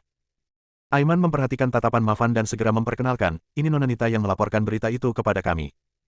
"Halo, Kapten Mafan." Nita memberi hormat pada Mafan. "Tidak perlu memberi hormat," kata Mafan, "kudengar para prajurit yang kejam di sini semuanya dari klanmu." Tubuh Nita bergetar, dan dia menjawab dengan lembut, "Ya. Saya bersimpati dengan pengalamanmu, tapi saya lebih mengagumi keberanianmu." Mafan menghampiri Nita dan berkata, "Semoga kamu tidak terlalu bersedih, karena demi warga sipil di Huaibei, kamu telah membuat pilihan yang tepat." Nita menundukkan kepalanya dan tidak mengatakan apapun. Mafan berdiri sangat dekat dan dapat mencium aroma harum yang keluar dari tubuh Nita, dan sensasi terbakar memenuhi matanya. Dia sangat tidak senang dikirim ke Huaibei untuk memberikan dukungan. Tetapi setelah melihat gadis secantik itu, dia merasa jauh lebih baik. Sebagai seorang ahli dalam berurusan dengan wanita, dia memiliki banyak pengalaman dalam berurusan dengan gadis-gadis yang baru saja mengalami pukulan berat. Mafan menarik napas dalam-dalam, berbalik dengan puas, dan memerintahkan, "Bersiaplah memasuki rumah besar. Wakil Presiden Huang, misi Anda dan rakyat Anda adalah melindungi keselamatan pribadi Nona Ye." Mafan berkata kepada Aiman dengan serius, "Apapun yang terjadi, Nona Ye tidak boleh dibiarkan terluka." "Saya mengerti, Kapten Mafan," kata Aiman. Mafan mengangguk, menatap Nita lagi, lalu berjalan menuju rumah keluarga Ye. "Aku akan memimpin, dan kau ikuti di belakang," Mafan berbisik kepada anggota tim. Semua orang mendambakan orang yang kuat, terutama wanita. Menunjukkan kekuatan diri sendiri merupakan langkah terpenting dalam mendekati gadis. Saat memasuki rumah keluarga Ye, Mafan memasang ekspresi serius tetapi dalam suasana hati yang sangat gembira. Dengan kekuatannya, berhadapan dengan puluhan prajurit yang ganas bukanlah masalah sama sekali. Satu-satunya hal yang perlu dia pertimbangkan adalah bagaimana cara membunuh kelompok prajurit yang kejam ini sehingga Nita dapat merasakan kekuatannya secara lebih langsung. Itu di depan. Nita menunjuk jalan. 60 prajurit berjalan menuju kediaman batin keluarga Ye bersama-sama. Mafan berjalan di depan, dengan kepala tegak dan dada membusung, memancarkan semburan aura yang kuat. Dia memutar lehernya, mengepalkan tinjunya, mengendurkan otot dan tulangnya, dan bersiap menunjukkan keahliannya. Boom! Namun tepat pada saat itu, tiba-tiba terdengar suara keras dari dalam rumah. Tiba-tiba datang hembusan angin kencang dari arah depan, dan seluruh rumah bergetar hebat. Mafan, yang berjalan di depan, terkena gelombang udara secara langsung dan mundur beberapa langkah, hampir terjatuh ke tanah. Waspadalah! Wajah Mafan berubah drastis dan dia berteriak. Puluhan prajurit di belakang langsung tegang. Wajah Mafan dingin, dan dia menatap rumah bagian dalam yang dipenuhi asap di depannya dengan mata tajam. Intensitas hembusan udara tadi bukanlah sesuatu yang dapat dihasilkan oleh seorang prajurit biasa yang ganas. Pasti ada makhluk yang sangat kuat di rumah bagian dalam. Jangan anggap remeh. Asap dan debu berangsur-angsur menghilang. Tik, tik, tik. Lalu, suara langkah kaki terdengar. Mafan sepenuhnya fokus, tangannya mengepal, auranya meledak, siap menyerang kapan saja. Aiman dan Nita di belakang juga menatap ke depan dengan gugup. Tak lama kemudian, sesosok tubuh keluar dari asap. Itu Fang Yu. Bab 497, Mutasi. Fang Yu sedikit mengernyit saat melihat para prajurit di depannya yang siap bertempur. Siapa kamu? Sebelum Fang Yu sempat berbicara, Mafan, yang berdiri di depan para prajurit, bertanya. Fang Yu. Jawab Fang Yu. Fang Yu. Mafan tertegun mendengar nama itu, lalu wajahnya berubah. Kali ini dia datang ke Huaibei, selain membantu menghadapi para prajurit yang bengis, dia juga punya misi, yaitu menangkap Fang Yu. Beberapa hari yang lalu, Fang Yu membunuh Master Zuo dari grup Xuanwu, yang menyebabkan sensasi besar di Asosiasi Seni Bela Diri Beijing. Malam itu, para pemimpin puncak membuat keputusan untuk menangkap Fang Yu, pria pelanggar hukum, dan membawanya kembali ke ibu kota secepat mungkin. Dan Mafan adalah salah satu tim yang dikirim untuk melaksanakan misi ini. Namun dia dan anak buahnya bukanlah kekuatan utama dalam menangkap Fang Yu. Kekuatan utamanya adalah anggota grup Xuanwu, dan mereka belum tiba di Huaibei. Tuan Fang. Ketika Nita melihat Fang Yu, ekspresinya sedikit berubah dan dia berjalan maju dari belakang. Jadi kau di sini, kukira kau telah dibunuh oleh sekelompok prajurit yang kejam ini, kata Fang Yu. Nita melihat ke dalam rumah di belakangnya, lalu menatap Fang Yu, dan bertanya dengan bingung, Tuan Fang, mengapa Anda? Aku ingin datang ke sini untuk menyelidiki sesuatu, tapi aku tidak menyangka semua orang di sini akan berubah menjadi prajurit yang kejam. Fang Yu berkata, mereka ingin menyerangku, jadi aku harus menyingkirkan mereka. Pada saat ini, asap dan debu di dalam rumah di belakang Fang Yu telah menghilang. Dari sudut pandang Mafan dan prajurit lainnya, mereka dapat melihat pemandangan di dalam rumah bagian dalam. Di dalam aula dalam, ada setumpuk mayat prajurit yang beringas tergeletak tak bergerak, dan tanah berlumuran darah. Melihat pemandangan ini saja sudah cukup mengerikan. Fang Yu, kamu. Mafan menatap Fang Yu dan ingin berbicara. Fang Yu berbalik dan menatap Mafan. Saat Mafan bertemu pandang dengan Fang Yu, jantungnya berdebar kencang dan dia menutup mulutnya. Siapa kamu? Tanya Fang Yu. Mafan merasa malu dengan ketakutannya tadi, lagi pula, Nita berdiri di sampingnya. Maka dengan berani dia berkata lantang, saya Mafan, dari Asosiasi Seni Bela Diri Beijing. Asosiasi Seni Bela Diri Ibu Kota adalah papan nama emas. Dimanapun Anda berada di Tiongkok atau siapapun yang Anda hadapi, selama Anda menyebut nama ini, pihak lain akan langsung menunjukkan rasa hormat yang setinggi-tingginya. Di Tiongkok, tidak seorang pun berani menyinggung Asosiasi Seni Bela Diri Ibu Kota. Tetapi Fang Yu jelas tidak lagi berada di antara kelompok orang ini. Mendengar perkataan Mafan, Fang Yu hanya mengangkat alisnya dan tidak mengungkapkan apapun lagi. Mafan menatap Fang Yu, merasa agak gelisah. Meskipun salah satu tugasnya adalah menangkap Fang Yu, dia hanya bertanggung jawab untuk membantu. Orang-orang dari grup Xuanwu belum tiba, beraninya dia menyerang Fang Yu dengan gegabah. Fang Yu ini adalah orang yang membunuh Tuan Zuo. Apa yang kamu lakukan di Huaibei? Fang Yu menatap Mafan dan tiba-tiba bertanya. Aku di sini, untuk membantu Asosiasi Seni Bela Diri Huaibei dalam menghadapi para pejuang yang kejam. Mafan akhirnya mengalah dan tidak berani memberitahu Fang Yu secara langsung bahwa dia datang untuk menangkapnya. Oh, hanya itu, tanya Fang Yu sambil tersenyum. Zhao Jidao datang menemuinya beberapa hari yang lalu, dan dia tahu betul bahwa Asosiasi Seni Bela Diri Ibu Kota akan mengirim orang untuk menangkapnya. Akan tetapi, kekuatan kelompok prajurit di depannya memang agak lemah. Asosiasi Seni Bela Diri Ibu Kota tidak boleh sebodoh itu mengirim sekelompok orang ini ke sini tanpa alasan apapun. Baiklah, aku tidak akan menghalangi pekerjaanmu. Selamat tinggal. Setelah berkata begitu, Fang Yu berjalan keluar. Kapten Mafan, aku pergi dulu. Nita menyapa Mafan dan segera mengikuti Fang Yu. Kapten, apakah ini Fang Yu yang diperintahkan atasan kita untuk ditangkap? Pada saat ini, seorang anggota tim menghampiri Mafan dan bertanya dengan suara rendah. Seharusnya dia. Mafan memandang kepergian Nita dan Fang Yu dan merasa sangat bersalah. Lalu apakah kita akan membiarkannya pergi begitu saja? Tanya anggota tim itu lagi. Mendengar ini, Mafan menoleh ke arah anggota tim dan bertanya dengan suara berat, lalu, menurutmu apa yang harus kita lakukan? Naik dan menghentikannya. Katakan kita di sini untuk menangkapnya. Bukankah seharusnya kita melakukan ini? Ada 60 prajurit di sini, apa kita takut hanya pada Fang Yu? Melihat ekspresi Mafan yang tidak ramah, para anggota tim berbicara dengan hati-hati. Kau tak tahu bagaimana hidup atau mati. Mafan tak kuasa menahan diri untuk berkata dengan marah, kau pikir kau bisa mengalahkan kekuatan absolut hanya dengan mengandalkan jumlah. Sekumpulan semut berkumpul, bukankah mereka akan mati terinjak kaki manusia? Kami bukan semut, kata anggota tim itu tidak yakin. Kecuali beberapa orang yang mengandalkan koneksi, sebagian besar dari mereka yang mampu masuk ke Asosiasi Seni Bela Diri Ibu Kota adalah seniman bela diri berbakat dengan aspirasi tinggi. Aku cuma memberi analogi. Mafan melotot marah dan berkata, singkatnya, kita memang pilihan yang tepat untuk tidak bertindak sekarang.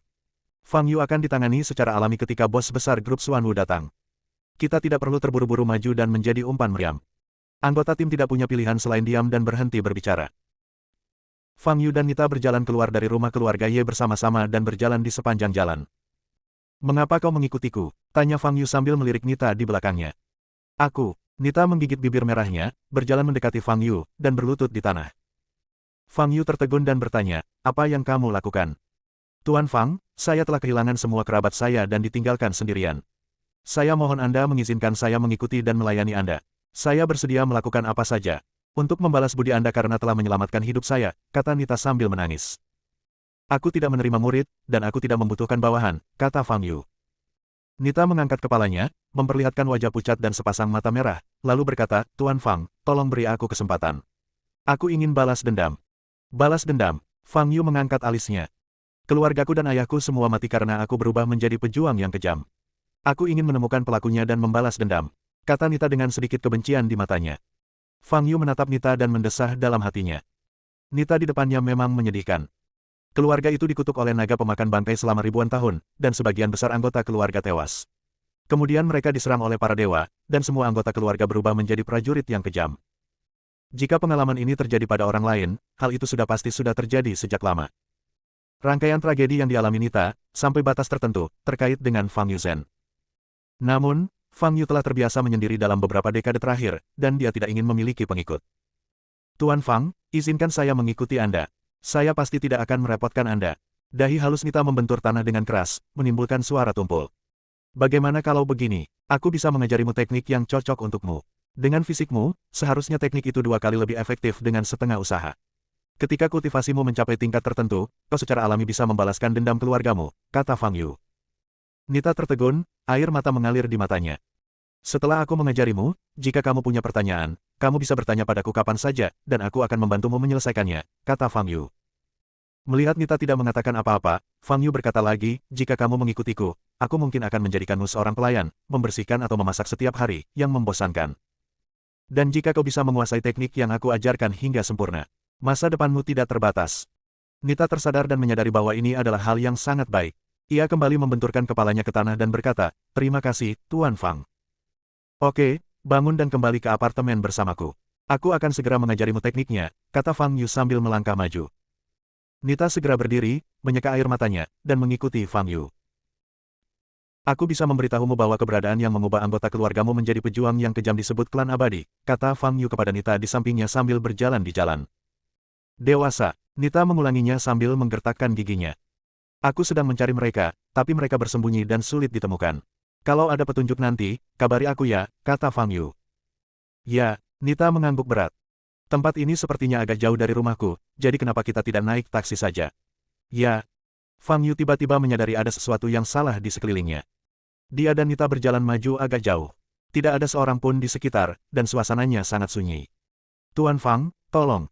Pada saat ini, suara Nita tiba-tiba datang dari samping. Fang Yu menoleh dan melihat Nita yang berjalan di sampingnya. Ada bekas darah di leher Nita yang seputih salju, dan darah mengalir deras. Wajah Nita dipenuhi rasa sakit dan ketakutan, tetapi ia tak bisa bersuara. Ia hanya mengulurkan tangannya, seolah ingin Fang Yu menariknya. Bab 498, kata-kata kasar atau lelucon. Menghadapi tangan Nita yang terulur, Fang Yu sedikit mengernyit. Bukan saja ia tidak mengulurkan tangan untuk menarik, ia malah mengangkat kakinya dan menendang perut Nita. Boom! Dengan suara gemuruh, pemandangan di depanku tiba-tiba berubah. Nita, dengan ekspresi ketakutan dan kesakitan di wajahnya, berubah menjadi seorang pria berpakaian hitam. Ada tanda wajah hantu di dahi pria itu. Kultus setan. Tatapan mata Fang Yu sedikit tajam. Setelah ditendang langsung oleh Fang Yu, lelaki berpakaian hitam itu terjatuh ke belakang, jatuh tersungkur ke tanah, berubah menjadi gumpalan asap hitam, dan lenyap di udara. Tuan Fang, Nita berteriak nyeri dari posisinya 3 atau 4 meter di belakang Fang Yu. Baru saja dia merasakan hembusan angin jahat bertiup di depan matanya, lalu kesadarannya jatuh ke dalam keadaan hampa. Dia tidak bisa keluar dari kondisi itu sampai dia mendengar suara gemuruh. Saat ini, dia tidak tahu apa yang sedang terjadi. Hanya orang-orang dari Sekte Iblismu yang akan menggunakan ilusi tingkat rendah seperti itu. Fang Yu memandang ke seberang jalan dan berkata dengan tenang, aku tidak mencarimu, tapi kau datang kepadaku atas inisiatifmu sendiri. Tidak ada seorang pun di tempat itu, dan Fang Yu tampak berbicara ke udara. Namun setelah kalimat ini, kekosongan di tempat itu tiba-tiba berubah. Dua sosok muncul. Dua pria berpakaian hitam, satu tinggi dan lainnya pendek. Keduanya memiliki wajah biasa, tetapi memiliki tanda yang sama di dahi mereka. Setelah mendengar kata-kata Fang Yu, keduanya tampak terkejut. Akibat pengepungan dan penindasan yang terjadi saat itu, Sekte Iblis telah lama bungkam. Karena sifatnya yang jahat, sekte ini telah ditinggalkan oleh berbagai buku sejarah dan benar-benar lenyap dalam arus sejarah yang panjang. Tetapi pria ini benar-benar tahu bahwa mereka berasal dari Sekte Setan. Bagaimana ini mungkin? Di mana dia mempelajarinya? Mungkinkah dia ada hubungannya dengan lelaki tua abadi Saif? Tetapi dilihat dari usia pria ini, dia tidak ada hubungannya dengan Saif. Kedua pria berpakaian hitam itu tampak berubah-ubah ekspresinya ketika mereka berpikir tetapi tidak ada hasil. Kau mencari masalah denganku, mungkin karena aku telah menghancurkan bisnismu beberapa waktu lalu. Fang Yu menyipitkan mata dan bertanya, apa yang ingin kau lakukan dengan gadis itu? Bagaimana kau tahu tentang fisiknya yang istimewa? Dua pertanyaan Fang Yu bagaikan dua anak panah tajam yang menusuk hati kedua lelaki berpakaian hitam itu. Merebut kontainer, merupakan masalah paling rahasia dari Sekte Iblis mereka, dan bahkan musuh bebuyutan mereka Saif tidak menyadarinya. Tetapi dua pertanyaan Fang Yu mengungkap sebagian besar rahasianya. Kenapa dia tahu tentang kontainer itu? Siapa Anda? Tanya lelaki jangkung berpakaian hitam itu dengan ekspresi serius. Bagaimana kau, Sekte Iblis, bisa bertahan selama bertahun-tahun? Orang-orang itu bahkan tidak memusnahkanmu sepenuhnya saat itu. Fang Yu tidak menjawab pertanyaan itu, tetapi berbicara sendiri.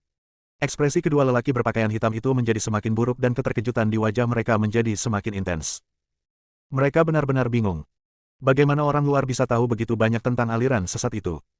Patua 8, haruskah kita menghubungi Tuan Sa dulu? Pria ini tidak sesederhana yang kita bayangkan. Pria pendek berbaju hitam itu bertanya dengan suara rendah. Tidak perlu menghubungi. Tuan Sa sudah menekankan sebelumnya bahwa siapapun yang menghalangi rencana kita akan dibunuh tanpa ampun. Jawab pria bernama Lao Ba. Tetapi, pria pendek berpakaian hitam itu tampak ragu-ragu dan ingin mengatakan sesuatu. 11. Kau tahu Nona Sa paling membenci orang yang ragu-ragu. Kalau kau ingin membuatnya kesal, tanyakan saja. Aku tidak akan bertanya, kata tetua ke-8. Mendengar hal itu, Eleven pun berpikir betapa marahnya Lady Sa, ia pun bergidik, dan berhenti memikirkannya. Siapapun dirimu, karena kau tahu banyak rahasia kami, jangan pernah berpikir untuk hidup. Lao Ba menatap Fang Yu dengan niat membunuh di matanya. Hanya kalian berdua, aku khawatir. Kalian tidak punya peluang. Fang Yu menggelengkan kepalanya dan berkata. Menghadapi penghinaan Fang Yu, wajah Lao Ba dan Lao Si tampak jelek dan amarah membara di hati mereka. Begitu keduanya memikirkan hal itu, sosok mereka menghilang dalam kehampaan dan lenyap dari pandangan. Fang Yu menoleh ke arah Nita yang ketakutan, lalu berkata, bersembunyilah sebentar. Aku akan segera menangani kedua orang ini. Nita mengangguk kosong, berbalik dan berlari ke belakang. Metode penyembunyian Sekte Iblis jauh lebih maju daripada kebanyakan mantra serupa. Yang disembunyikan Lao Ba dan Lao Si bukan hanya penampilan mereka saja, aura mereka juga ikut menghilang. Metode penyembunyian ini membuat sulit untuk mendeteksi lokasi tubuh asli, bahkan jika seseorang memiliki tingkat kultivasi yang tinggi. Namun bagi seseorang seperti Fang Yu yang memiliki kemampuan sensori yang mempesona, tidaklah sulit untuk menemukan lokasi tubuh aslinya. Karena bagaimanapun seseorang bersembunyi, ia akan menempati ruang. Selama benda menempati ruang, ia akan menggerakkan aliran udara saat bergerak. Lingkungan sekitarnya cukup tenang, yang memungkinkan kemampuan sensorik Fang Yu bekerja maksimal. Arus udara di udara cukup halus, bergetar sedikit seperti benang-benang tipis yang tak terhitung jumlahnya yang sulit dilihat dengan jelas. Fang Yu yang berdiri diam, tiba-tiba berbalik dan meninju. Klik. Tidak ada apapun di depannya, tetapi saat dia meninjunya, terdengar suara renyah. Sosok Eleven muncul dari udara. Dadanya cekung, wajahnya ketakutan, matanya terbuka lebar, dan matanya penuh ketidakpercayaan. Boom! 11 jatuh ke tanah lebih dari 10 meter jauhnya dan berguling beberapa kali sebelum berhenti. Dia terbalik, genangan darah menyebar dari bawah kepalanya, dan dia tidak bergerak lagi. 11. Sosok Laoba muncul di udara beberapa meter dari Fang Yu. Dia membuka matanya lebar-lebar dan menatap Eleven di kejauhan dengan ekspresi sedih dan marah. Rekan magang junior yang telah bekerja dengannya selama bertahun-tahun baru saja meninggal seperti itu. Aku harus membunuhmu. Laoba menggertakkan giginya, dan niat membunuh pun meledak. Jika tidak punya cukup kekuatan, kata-kata kasar akan menjadi bahan tertawaan, jadi lebih baik bicara sedikit saja. Suara Fang Yu muncul di telinga Laoba. Wajah Laoba berubah dan dia ingin berbalik, tetapi dia merasakan sakit yang tajam di dadanya. Engah. Laoba memuntahkan seteguk darah, dan Fang Yu mencengkeram lehernya erat-erat dan mengangkatnya ke udara. Fang Yu mengerahkan sedikit tenaga dengan tangan kanannya, dan Laoba berjuang mati-matian, wajahnya membiru dan ungu. Ekspresi wajah Fang Yu kosong, dan kekuatan tangan kanannya tidak berkurang sedikitpun. Setelah beberapa detik, Laoba berhenti melawan dan anggota tubuhnya terkulai. Dia dicekik. Fang Yu melemparkannya ke tanah, dan kesadaran spiritualnya menembus ke dalam jiwanya untuk memeriksa ingatannya. Setelah mencari ingatannya beberapa saat, Fang Yu mengerutkan kening. Ada banyak bagian yang hilang dalam pecahan ingatan Laoba, dan itu cukup membingungkan. Oleh karena itu, informasi berguna yang dapat diperoleh darinya cukup terbatas. Hanya ada dua informasi yang berguna. Pertama, Sekte Iblis menyebut Zinan sebagai wadah. Poin kedua adalah bahwa Laoba dan Lao Eleven memiliki pemimpin yang sama, seorang wanita bernama Lady Sa. Pembunuhan Fang Yu merupakan perintah yang diberikan oleh Dewa Sa.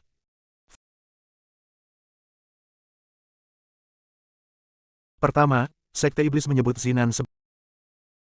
Hanya ada dua informasi yang berguna. Pertama, Sekte Iblis menyebut Zinan sebagai wadah. Poin kedua adalah bahwa Laoba dan Lao Eleven memiliki pemimpin yang sama, seorang wanita bernama Lady Sa. Pembunuhan Fang Yu merupakan perintah yang diberikan oleh Dewa Sa. Fang Yu meninggalkan bekas di jiwa Laoba dan kemudian mengundurkan diri. Laoba jelas merupakan jiwa yang terlahir kembali yang mengambil alih tubuh orang lain. Oleh karena itu, ingatan jiwa Laoba tumpang tindih dengan ingatan tubuh fisik ini, sehingga menimbulkan banyak kebingungan.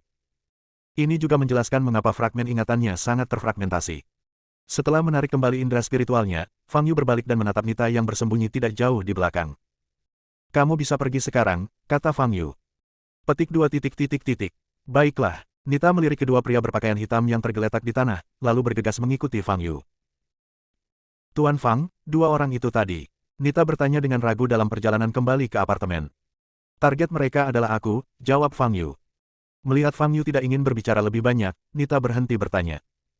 Setelah naik taksi, saya kembali ke apartemen dalam waktu kurang dari 20 menit. Fang Yu mendorong pintu hingga terbuka dan memberi isyarat kepada Nita untuk masuk. Nita belum pernah ke rumah Fang Yu sebelumnya. Ketika melihat gaya dekorasi feminin, secercah kejutan melintas di matanya yang indah. Ini rumah orang lain, aku tinggal di sini untuk sementara. Fang Yu melihat kebingungan Nita sekilas dan berkata, Tuan Fang, apakah Anda biasanya tinggal sendirian di sini? Tanya Nita. Ya, Fang Yu berjalan ke sofa di depan meja kopi dan duduk, lalu berkata, kalau kamu mau minum air, tuang saja segelas untukmu. Nita duduk di sofa di sebelah Fang Yu. Alih-alih menuangkan air minum, ia menatap Fang Yu dengan mata membara. Ada apa? Tanya Fang Yu. Bab 499, Dao Lingjue. Tuan Fang, jika Anda bersedia, saya bisa menjadi pelayan Anda, kata Nita dengan serius. Fang Yu tertegun, lalu berkata tanpa daya, kenapa kau begitu gigih? Mengikutiku sama sekali tidak ada gunanya. Nita menggigit bibir merahnya. Anggota keluargamu sudah tiada, tapi bisnis keluargamu sebelumnya masih ada. Kau harus mengelola keluargamu dan mengembalikan keluarga Ye ke jalur yang benar. Kata Fang Yu, dan ketika melihat mata Nita sedikit merah, dia langsung terdiam. Kehilangan begitu banyak orang yang dicintai dalam waktu singkat adalah rasa sakit yang tak terobati bagi siapapun, terutama bagi Nita, yang masih seorang gadis muda. Memang bukan hal yang baik bagi Fang Yu untuk menyebutkan keluarga Ye. Jika kamu siap, aku bisa mengajarimu teknik itu sekarang, kata Fang Yu, mengganti topik pembicaraan. Nita menggosok matanya, menarik napas dalam-dalam, lalu mengangguk berat, Tuan Fang, saya siap. Oke, ayo kita mulai. Kau dengar aku. Fang Yu secara lisan mengajarkan Nita sebuah teknik yang telah lama dihafalnya. Tao Lingjue. Ini adalah praktik inti dari Sekte Dadao, sekte kelas 1 dari lebih dari 3.000 tahun yang lalu. Hanya murid inti Sekte Dadao yang memenuhi syarat untuk mempraktikkan teknik ini, dan tidak pernah diturunkan kepada orang luar. Secara kebetulan, Fang Yu sangat beruntung mendapatkan salinan teknik ini. Setelah memperoleh Dao Ling Jue, Fang Yu mencoba mempraktikkannya selama beberapa waktu, tetapi karena keterbatasan tahap pemurnian Qi, ia tidak dapat mengeluarkan efek Dao Ling Jue. Kekuatan teknik ini terletak pada transformasi seluruh tubuh praktisi. Dalam proses berlatih Dao Ling Jue, tidak hanya tubuh fisik dapat ditempa sampai batas tertentu, tetapi pada saat yang sama, hati Dao dapat dipupuk, sehingga menguasai Qi sejati yang lebih kuat daripada kultivator lainnya. Dao Ling Jue sendiri merupakan suatu metode kultivasi, sehingga penyerapan dan transformasi energi spiritual langit dan bumi selama berlatih berlangsung cukup cepat. Dibandingkan dengan teknik kultivasi biasa, Dao Ling Jue lebih unggul 3 tingkat. Namun, tidak semua orang dapat mempraktikkan teknik ini, karena ada ambang batas tertentu. Jika Anda ingin berlatih Dao Ling Jue, pikiran Anda harus cukup jernih tanpa pikiran yang mengganggu. Alasan mengapa Fang Yu memilih untuk mengajarkan teknik ini kepada Nita adalah karena dia telah melihat Nita berlatih teknik jantung es. Dalam keadaan itu, Nita tidak memiliki masalah dalam berlatih Dao Ling Jue. Setelah menjelaskan teknik dan pelaksanaan latihan, Fang Yu kembali ke kamarnya untuk mengambil selembar kertas dan pena, menuliskan semua teknik Dao Ling Jue, dan menggambar 4 diagram pelaksanaan sederhana. Jauh lebih mudah untuk mempelajarinya dengan mengikuti diagram dan teknik latihan. Nita memiliki bakat yang bagus dan cepat memahami rumus sihir. Tetapi ketika dia resmi mulai berlatih, ada yang tidak beres. Dia tidak bisa menjaga pikirannya tetap jernih. Ini adalah poin yang sangat penting. Bila Anda tidak dapat melakukan ini, Anda tidak akan dapat berlatih Dao Ling Jue, apalagi mengolah Dao Heart. Setelah beberapa kali gagal berturut-turut, Nita menggaruk kepalanya dengan kesal. Tuan Fang, aku tidak bisa melakukannya. Begitu aku menutup mata, aku teringat keluargaku. Aku punya kebencian di hatiku, dan aku selalu memikirkan balas dendam saat berlatih. Kata Nita dengan mata merah. Kapan biasanya kamu paling tenang? Tanya Fang Yu. Mendengar pertanyaan ini, Nita tertegun sejenak, lalu berkata, ketika aku berlatih teknik jantung es. Aku akan sangat tenang. Kalau begitu, kau bisa berlatih teknik jantung es, kata Fang Yu. Tapi jika aku mengaktifkan teknik jantung es, bagaimana aku masih bisa berlatih? Kata Nita dengan linglung. Jangan khawatir tentang hal lain untuk saat ini, latih saja teknik jantung es, kata Fang Yu. Nita mengangguk, lalu menutup matanya dan diam-diam melafalkan rumus ajaib itu. Tak lama kemudian, cahaya biru muda muncul di tubuhnya. Sekarang, berlatihlah Dao Ling Jue sesuai dengan formula, kata Fang Yu. Nita membuka matanya, pupil matanya bersinar biru saat dia menatap mantra yang tertulis di selembar kertas di depannya. Setelah berlatih Bing Xin Jue, pikirannya menjadi jauh lebih tenang. Ia tidak lagi terburu-buru seperti sebelumnya dan konsentrasinya sangat tinggi. Sekitar setengah menit kemudian, seberkas cahaya putih kecil muncul di sekitar tubuh Nita yang sedang bermeditasi dan berputar perlahan. Nita berdiri tak bergerak sama sekali, matanya menatap lurus ke depan, dan jelas terlihat bahwa ia telah memasuki kondisi pikiran tanpa gangguan apapun. Kamu punya bakat yang bagus. Aku hanya butuh waktu kurang dari 3 jam untuk mengajarimu. Fang Yu mengangguk puas dan melihat waktu lagi. Saat itu sudah pukul 3 sore. Fang Yu merasa sedikit mengantuk, jadi dia kembali ke kamarnya, berbaring di tempat tidur dan tertidur. Di suatu tempat di Huaibei, di ruangan gelap.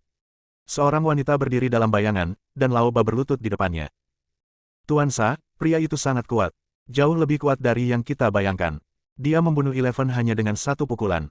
Kata Lao Ba sambil berlutut di tanah dengan penuh semangat. Kau tak perlu menjelaskan seberapa kuat dia, karena aku melihat seluruh proses pertarungannya denganmu, kata wanita itu dingin. Lao Ba mengangkat kepalanya dan bertanya, lalu kita. Boom.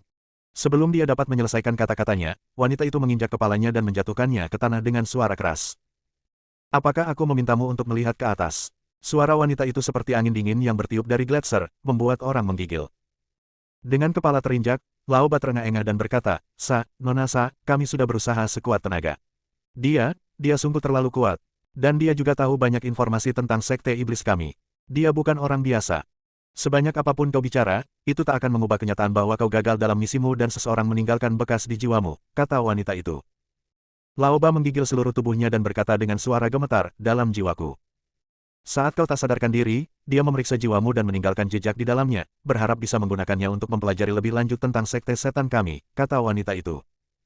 Tuan Sa, tolong bantu saya menghilangkan tanda ini, Lao Ba memohon. Tanda itu telah terukir dalam di jiwamu dan tak bisa dihilangkan. Wanita itu menundukkan kepalanya dan menatap Lao Ba di kakinya. Nada suaranya tiba-tiba menjadi rileks dan ia berkata, jadi, untuk mencegah informasi sekte iblis kami bocor, aku hanya bisa membunuhmu. Lao Ba menyadari bahwa kematian sudah dekat, dan naluri bertahan hidupnya membuatnya meraung dan berjuang untuk bangkit. Boom! Detik berikutnya, wanita itu mengerahkan tenaga dengan kakinya, dan kepala Lao Ba langsung meledak seperti semangka yang terlindas roda. Cairan merah dan putih berceceran di mana-mana, dan bau amis memenuhi ruangan. Namun alih-alih menampakkan rasa jijik di wajah wanita itu, dia malah terlihat sangat gembira. Fang Yu, serangga lain yang berdiri di sisi keadilan. Membosankan sekali. Wanita itu menendang tubuh Lao Bai yang terpenggal. Fang Yu terbangun oleh getaran telepon selulernya. Panggilan itu dari Steve, dan Fang Yu menjawabnya dengan cepat. Tuan Fang, Anda meminta saya untuk mengawasi keberadaan dokter Gary pagi ini, jadi saya mengirim orang untuk melacaknya. Apakah Anda ingin mendengarkan? Tanya Steve. Silakan, jawab Fang Yu. Dokter Gary menginap di Universitas Nandu pada siang hari, mengunjungi beberapa perguruan tinggi, dan menghadiri 2 pertemuan. Pukul 5 sore, beberapa staf menemaninya makan malam. Setelah makan malam selesai, Dokter Gary kembali ke hotel sendirian, kata Steve. Hotel. Fang Yu sedikit mengernyit dan mulai berpikir. Dia tahu betul bahwa target utama Gary saat datang ke China kali ini bukanlah dirinya.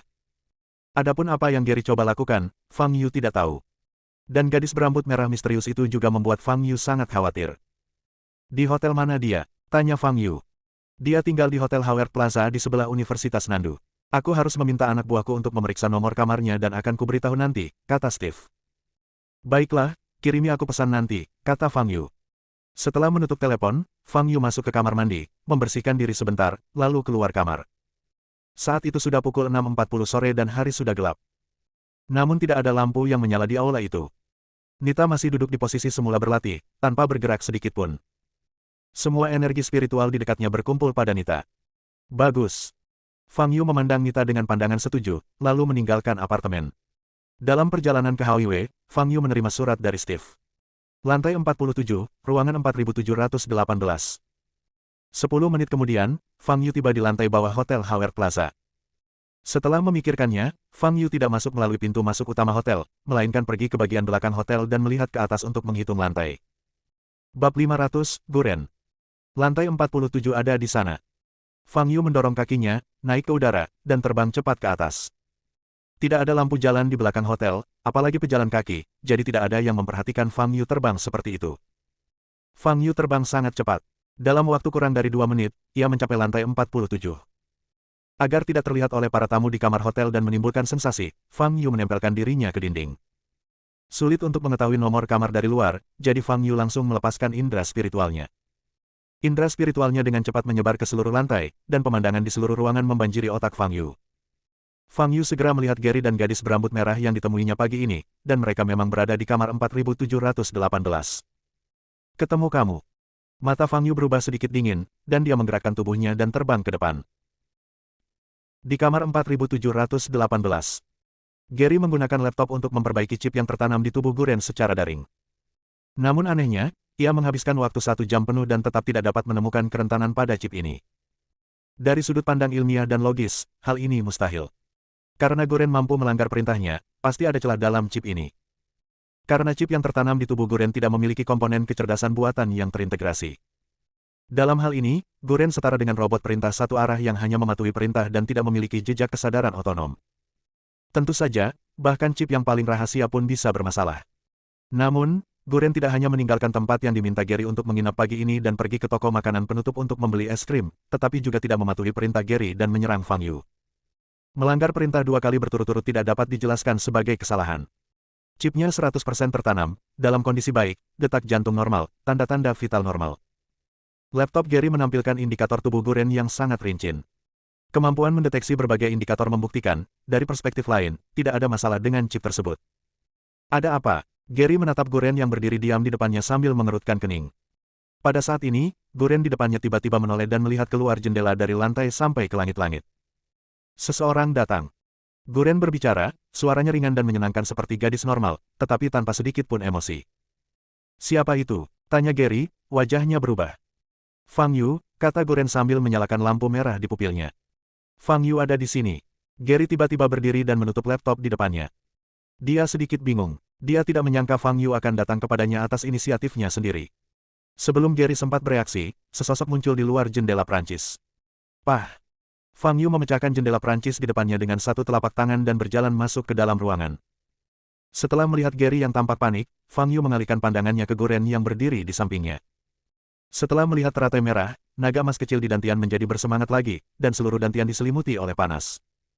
Aku selalu dengar Tiongkok itu negara yang menjunjung tinggi etiket. Kurasa tidak sopan kalau kau mengganggu privasiku seperti ini, kan? Gary menenangkan diri dan berbicara. Fang Yu menatap Gary dan tersenyum, kita orang Tionghoa punya pepatah, sopan santun harus selalu dibalas. Kalau kamu mau aku sopan sama kamu, kamu harus sopan sama aku dulu. Kapan aku pernah berbuat kasar? Gary merentangkan tangannya. Kau menyiramku dengan air menggunakan robotmu pagi ini, sungguh tidak sopan, kata Fang Yu. Wajah Gary berubah, lalu dia berkata, kalau begitu kau menghancurkan robotku yang harganya lebih dari 1 juta, jadi kita seharusnya impas sekarang. Apa maksudmu dengan impas? Aku orang yang picik. Aku banyak dendam. Kalau kau menyiramku dengan air sekali, aku akan menyirammu 100 kali sebelum aku merasa lebih baik, kata Fang Yu sambil tersenyum. Wajah Gary juga berubah dingin, dan dia berkata, sepertinya kau sudah memutuskan untuk menyerangku di sini. Ini hotel. Kalau kita mulai berkelahi, kau tahu akibatnya. Kau benar, jadi aku harus menyingkirkan orang-orang yang mungkin menyebabkan konsekuensi seperti ini terlebih dahulu. Suara Fang Yu datang dari jauh. Dalam sekejap mata, dia menghilang dari jendela Prancis dan muncul di belakang Guren. Kecepatannya begitu cepat sehingga bahkan Guren tidak dapat bereaksi. Fang Yu mengangkat kaki kanannya dan menendang punggung Guren, seperti sedang menendang bola. Boom! Dengan suara dentuman keras, Guren ditendang oleh Fang Yu dan terlempar keluar jendela Prancis. Kemudian, dia segera berbalik, mencengkeram leher Gary, dan mengangkatnya. Segala sesuatu terjadi terlalu cepat, di luar batas pandangan mata telanjang. Gary tidak punya waktu untuk bereaksi sama sekali. Katakan padaku, apa tujuanmu sebenarnya datang ke Huaibei? Tanya Fang Yu. Bibir Gary terkunci rapat. Bas! Dia mengulurkan belati tajam dari tangan kanannya yang terkulai dan menusukkannya ke dada Fang Yu. Klik! Fang Yu menggerakkan telapak tangan kirinya ke depan. Tangan kanan Gary patah di siku dan jatuh ke tanah. Kalau kamu nggak mau jawab pertanyaan ini, ya sudah. Aku mau tanya pertanyaan kedua. Siapa gadis itu? Tanya Fang Yu. Gigi Gary bergemeletup dan dia membuka telapak tangan kirinya, memperlihatkan moncong pistol di telapak tangannya.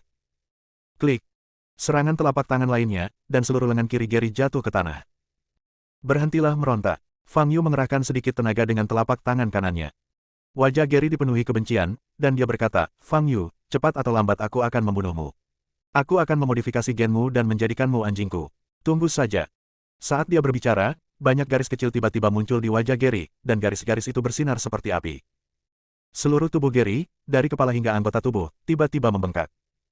Fang Yu telah menyadari sesuatu yang tidak biasa tentang Gary.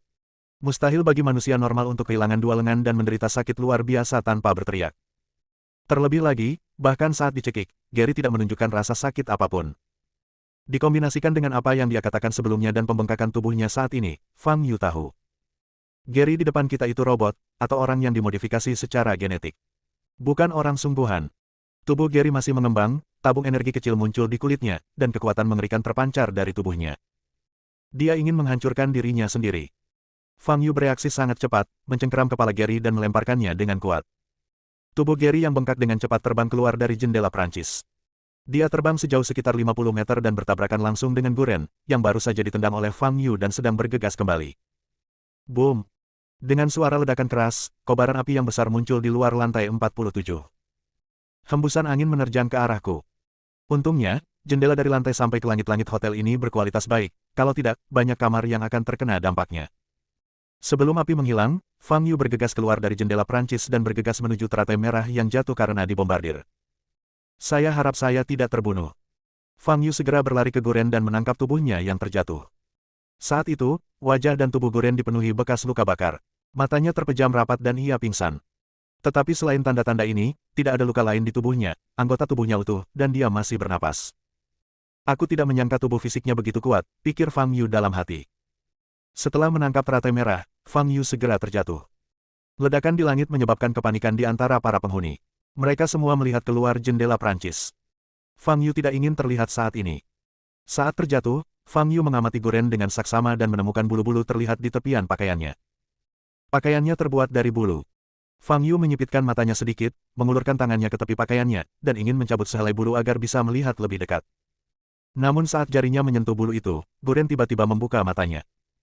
Dia sangat dekat dengan Fang Yu, matanya menyala-nyala karena marah dan merah menyala. Boom! Sebelum Fang Yu mendarat di tanah, pukulan Hong Lian menghempaskannya ke langit. Guren berhenti di udara, membuka tangannya, dan sepasang sayap besar tiba-tiba muncul di belakangnya. Sepasang sayap itu berkobar dengan api merah. Dengan kepakan sayap mereka, Guren melesat ke arah Fang Yu di angkasa bagai anak panah tajam. Dalam penglihatan Fang Yu, bola api merah menyala datang ke arahnya. Boom! Guren menamparkan dada Fang Yu, menimbulkan suara teredam. Lalu dia mengepakkan sayapnya dengan kuat, membentuk tornado api yang menerkam ke arah Fang Yu. Wow! Fang Yu langsung dilalap api. Bersambung.